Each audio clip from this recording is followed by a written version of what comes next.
by, what's her name? Frances something, hang on. Frances Hodgson Burnett. Hello, my name is Met Jen. Welcome back to my channel, or if you're new, hi. Like I said, I'm Met Jen. I live in Japan. I'm an English teacher and I like to read books. Today we are going to talk about the books I read in November 2019. I'm not sure how the lighting is. It's not even 3:30 and the sun's already going down. Stats for you. So I only managed to read 8 books only. I mean, I guess it's still a lot. 8 books in November. 7 of them were audiobooks and 1 was a physical book. The physical book that I read was called Get a Life, Chloe Brown by Talia Hibbert. And I am going to make a separate in-depth review of this book because the main character has fibromyalgia, which is a musculoskeletal pain and fatigue disorder that I also have. So I want to talk about what it was like for me, a person with fibromyalgia, to read a book with a main character who has the same illness that I do. Honestly, it was just so wonderful seeing that representation. Chloe Brown, there she is right there. She has a near-death experience and she decides to make a list of all the things that she wants to do so that when she dies, kind of morbid, but when she dies, people can talk about what kind of life she's lived, because she thinks she doesn't have that interesting of a life, so she decides to get a life. The apartment manager, his name is Red. She decides to recruit him to help her get a life. They don't like each other at first, so this is a hate to love romance. I mean, it's not always my favorite jam, but Talia Hibbert is very young. She's like 23 or something, but has already written like 10 books, which is amazing. And she primarily writes, how do I say this, romance novels. So there's a lot of sexy time. And when I say a lot, I mean like one sexy time interlude after another. That's what I'm assuming. I have not read any true romance books because it's just not my thing. So this is Talia Hibbert's first kind of foray into contemporary adult romance, but there's still a lot of sexy time. Very graphic sexy time. If that is not your thing, you will not like this book, okay? I don't know why, I just don't love sexy time in books. It's not like I dislike it, but I just don't need it for a good book. That being said, Talia Hibbert did an outstanding job of writing what it's like to be a woman with fibromyalgia. I mean, Talia Hibbert herself has fibromyalgia. This is an own voices novel. She just gets it. She knows what it's like to have fibromyalgia, how people in your life treat you when you have fibromyalgia. Such a breath of fresh air for me to read a character who goes through the same things I go through. I gave this one 5 stars. Stay tuned for my in-depth interview sometime in the next couple of, I don't know, whenever I get to it. Did I tell you my page count? I don't think I told you my page count. I read 3,224 pages this month. My little reading journal. Let's look at the stats from last month. Last month I read 4,411 pages, so a bit less this month, but like I said, I had a test, okay? So let's talk about my next read, which was Well Met by Jen DeLuca. So as you can see, super cute cover. This is an adult contemporary romance. I guess you could even call it new adult.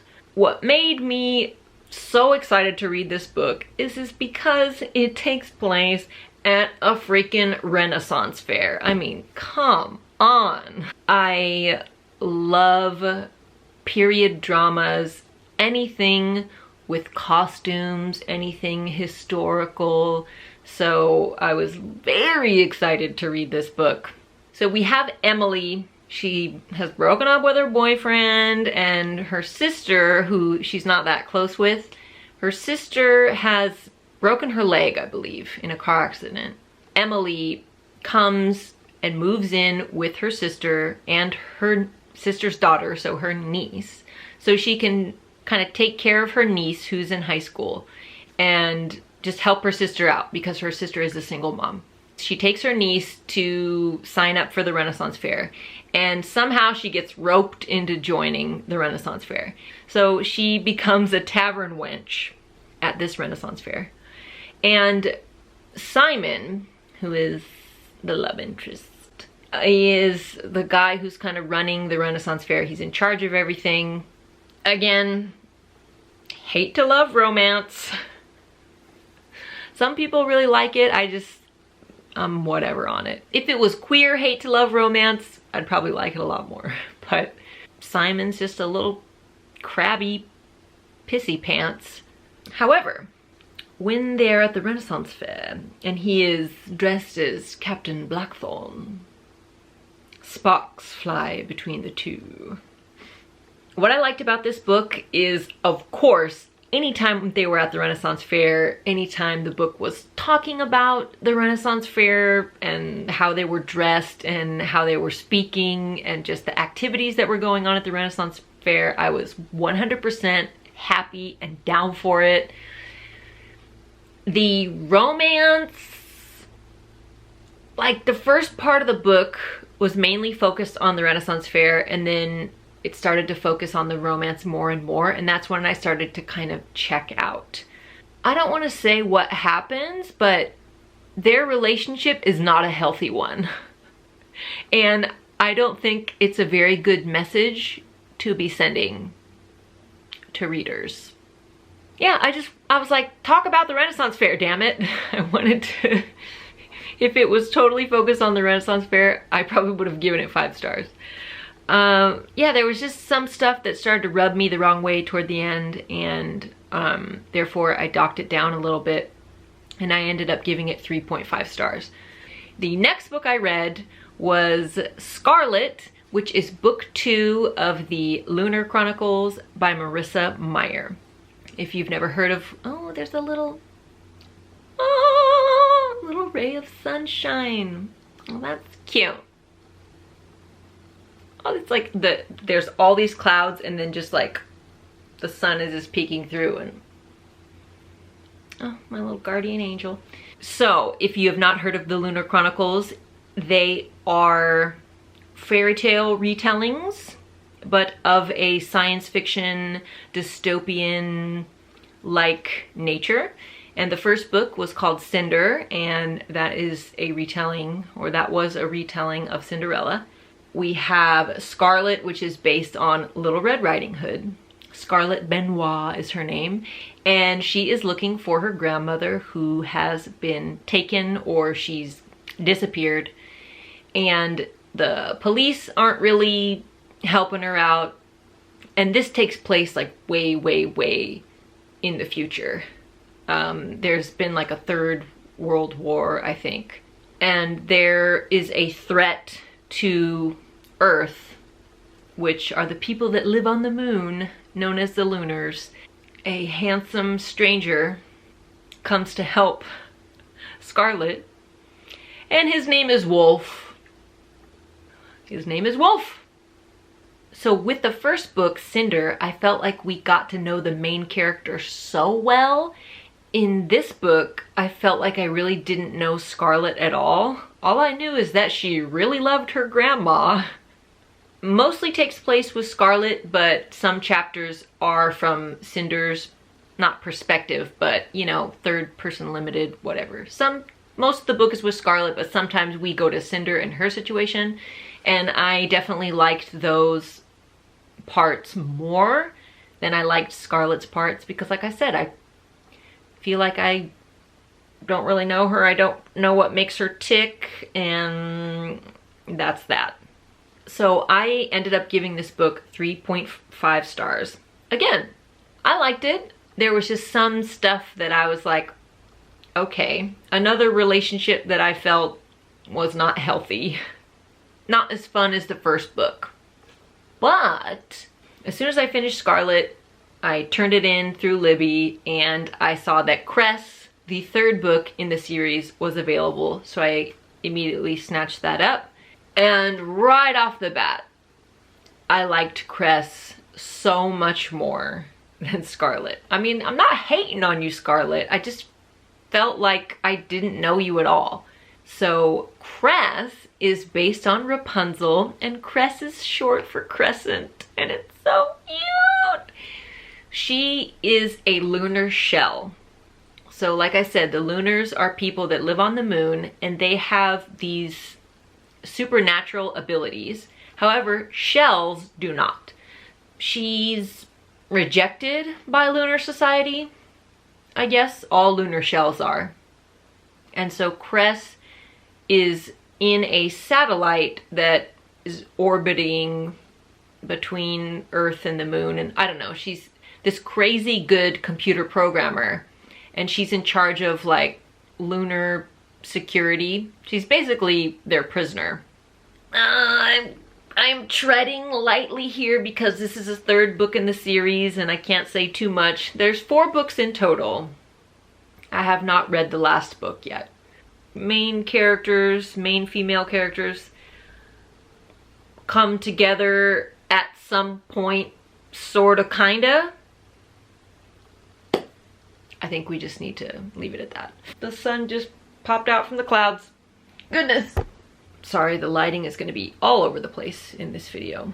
I must not have given it 5 stars because it didn't blow me away. I really enjoyed it though. And like most people, it was my favorite book of all 3 that I've read so far. So like I said, I have 1 left, Winter. But yeah, I gave it 4 stars. It was really good. And I felt like action from start to finish. I really like the high-tech dystopian world that Marissa Meyer has built.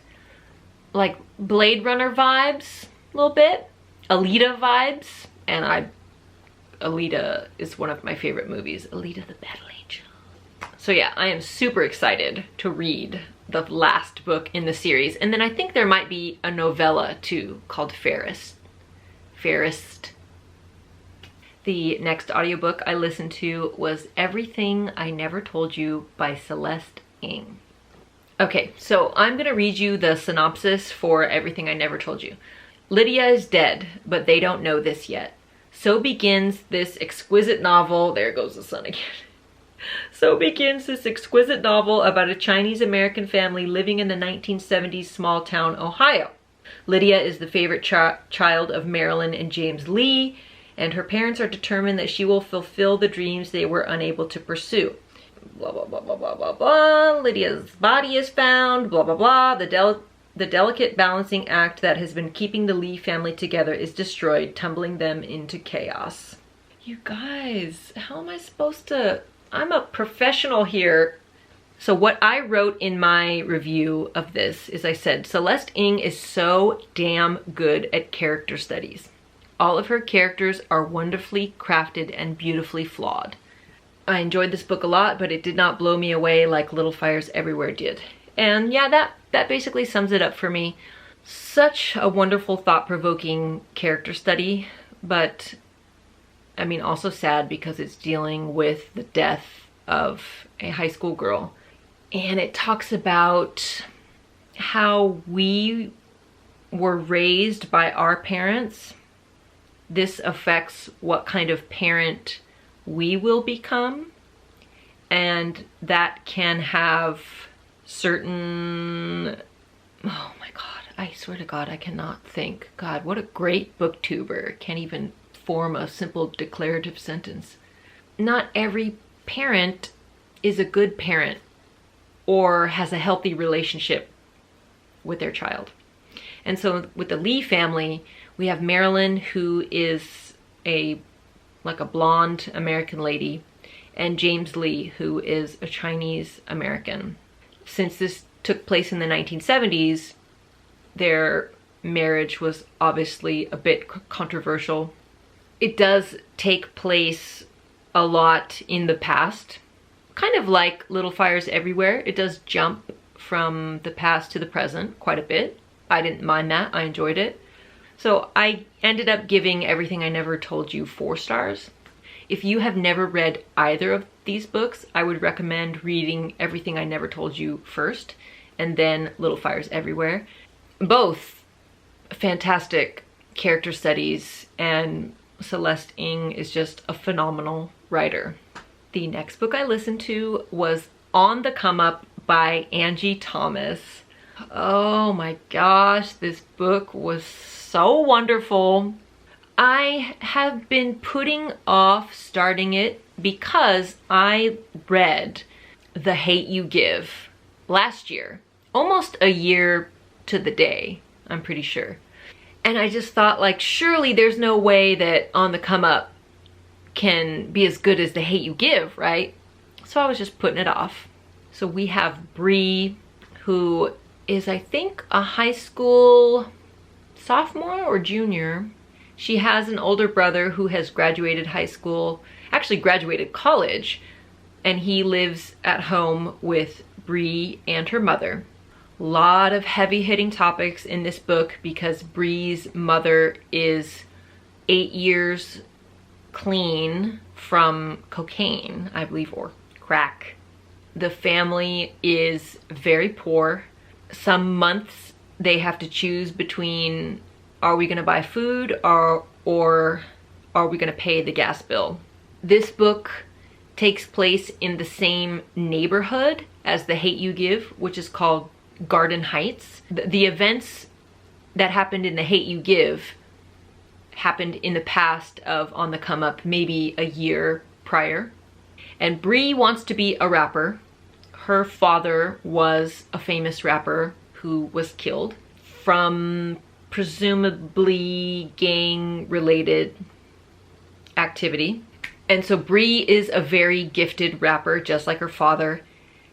And she is just trying to do whatever she can to make it, to save her family, and to try and get them out of poverty. Bree is targeted as a black student in a primarily white school. She is targeted by the security guards, and they, not police brutality because the security guards aren't real police, but basically that. And so Bree writes a song about it. I'm not gonna say any more because I don't want to spoil anything. You know me.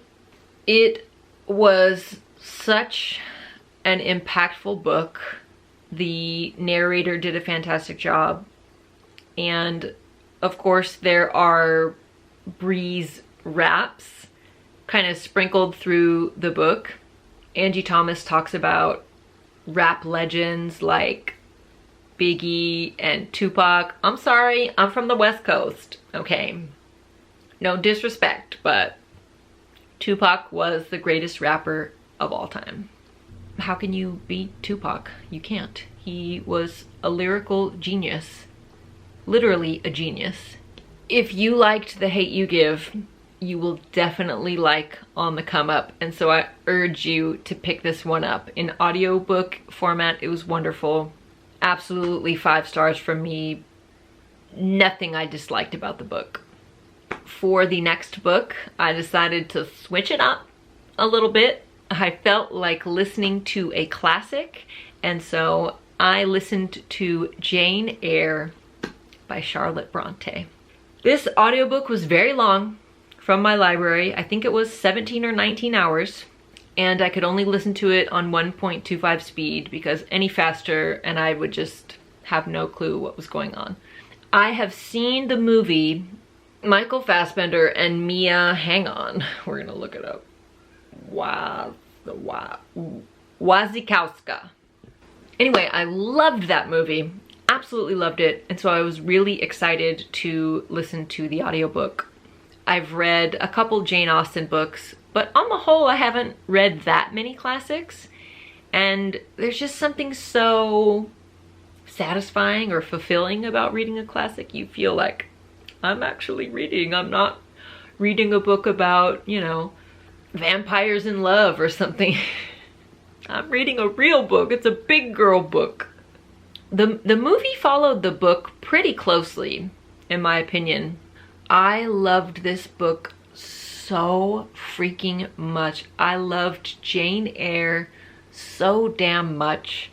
I want this book in every edition I can possibly find. I'm gonna buy it in a nice fancy edition. Trust me. Trust.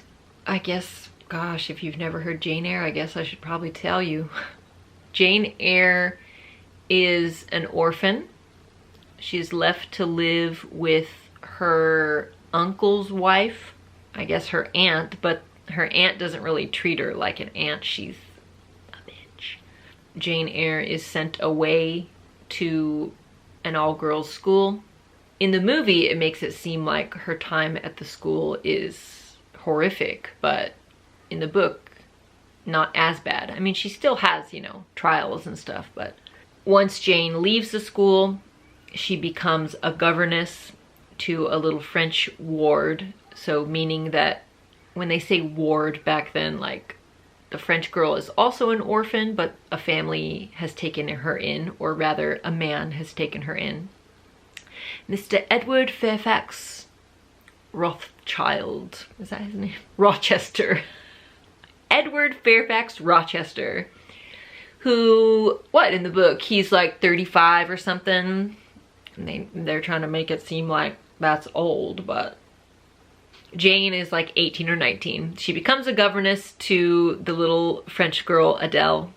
Mr. Rochester is the master of the house, I guess. And him and Jane, some stuff happens. Some real good stuff. And then some real bad stuff. I guess you could call this like a gothic book. So good. I'm sorry, I liked it better than Pride and Prejudice. I freaking loved it. Naturally, I gave it 5 stars. Shit, I'd give it 20 if I could, or more. One of my favorite books of the year. So I was on a little classics kick, and I decided to download a children's classic, and now we're finally at my final book of the month, and that was A Little Princess by, what's her name, Frances something, hang on, Hodgson Burnett. When I was a kid, I watched the Little Princess movie, and I loved it so much. It was one of my favorite movies of all time. So I decided to pick up a children's classic just because I was in the mood for another, you know, historical fiction book. And if you don't know the story of the Little Princess, we have Sarah Crewe, who is the daughter of a very, very rich man. And he sends her to Miss Minchin's school. And Miss Minchin is a devil woman. They lived in India, but they're like from London, or I don't know, they're white. White people. He sends her to Miss Minchin's school because, I don't know, he's too busy to take care of her or something. I don't know. Pretty closely follows the movie except for one huge difference. And it's not like a bad thing. It's just very different. And I'm not gonna tell you why, obviously. Her father is like, you better take care of my kid and spare no expense for her. So yeah, she's essentially treated like a princess. She's got her own maid, she's got her own carriage with a pony, way richer than all of the other girls in the school. And then one day she is told that her father has died and has lost all his fortune. So Sarah has become a destitute beggar child. And Miss Minchin, out of the kindness of her heart, decides to take Sarah in and make her a little servant girl. So yeah, she went from being a little princess and having her own French maid to being the maid. And, you know, some days she doesn't get any food. She's always cold. She has to wear tattered rags. But Sarah never loses her kindness throughout this whole ordeal. She is truly a little princess. a short read. I think it was only 7 hours long on audiobook. It's what, 242 pages. Wonderful, wonderful children's book. I absolutely loved it. And again, it got 5 stars from me. So out of 8 books, we had what? 1, 2, 3, 4 5-star books. Did I just really do that? 4 5-star books, 2 4 stars, and 2 3.5 stars. So pretty good reading month. So yeah, hopefully in December, I will be able to read more physical books.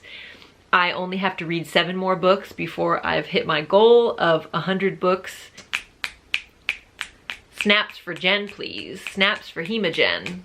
I will see y'all in my next reading wrap up. Have a good reading month this December. And have a Merry Christmas if you celebrate it. Or if not, just be merry. See you next time.